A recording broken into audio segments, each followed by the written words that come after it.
Good morning, Ma'am. Michelle F. Doloriel reporting. Our assigned topic is all about audio-lingual method. This is the second part of our topic, the continuation from Miss Regente Frances report. Audio-lingual method. The classroom activities. The main activities include reading aloud dialogues, repetitions of model sentences, and drilling.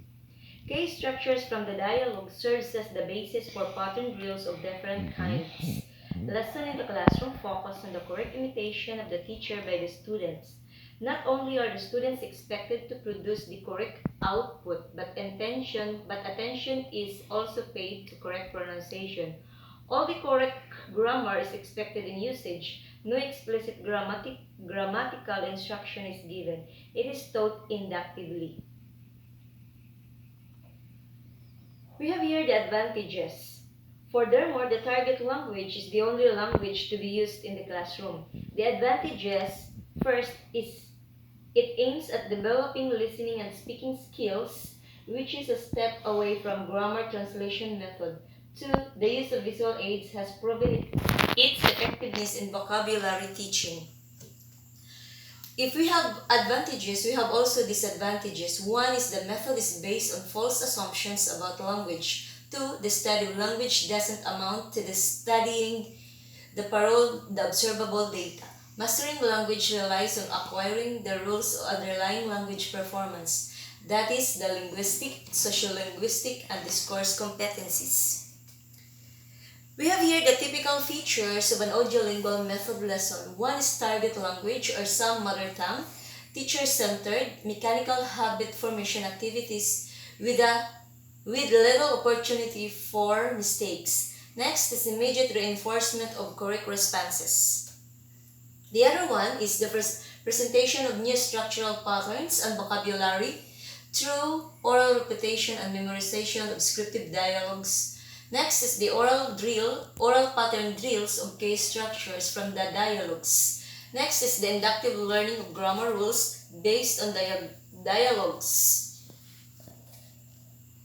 Then another one is use of tapes, visual aids, and ultimately language labs, reading and written work based on earlier oral work, sometimes given as homework. Then we have here the 3 fresh ways to use the audio-lingual method in our class. One is the focus on practical pronunciation, that is identifying the sound system. You don't need to have comprehensive list of all the sounds available for speaking the target language. It will suffice to help your students to first articulate, then recognize the most basic sounds necessary.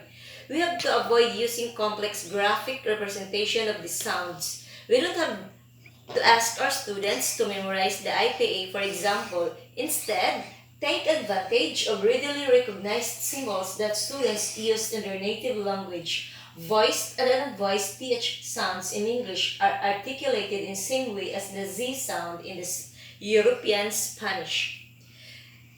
Another focus on practical pronunciation is identifying sound system. Also be moderate in the existence of similar sounds. The well-known ship, minimal pair in English thus demonstrate the difference in meaning when a vowel sound is changed. Then the last one is the using tongue twister to build articulation and strength. Example, ang kwarta ko sa kwarto 4. Palakang kabkab, kumakalabukab. Kakakalabukab pa lamang, kumakalabukab na naman. Then number 2 is do structural drilling exercise. So we have here the example.